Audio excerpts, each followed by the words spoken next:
আজকে আমি বাস খেলাম, খুব দুঃখে দুঃখে ভিডিওটি করতেছি। এসি কম্প্রেসার লাগিয়েছিলাম বাংলা মোটরের আধুনিক এসি সেন্টার থেকে। মেকানিকের নাম রিপন।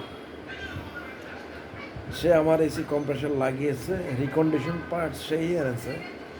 কম্প্রেসারের দাম নিয়েছে, সে যা চেয়েছে 12,000 টাকা, ওইটাই দেওয়া হয়েছে।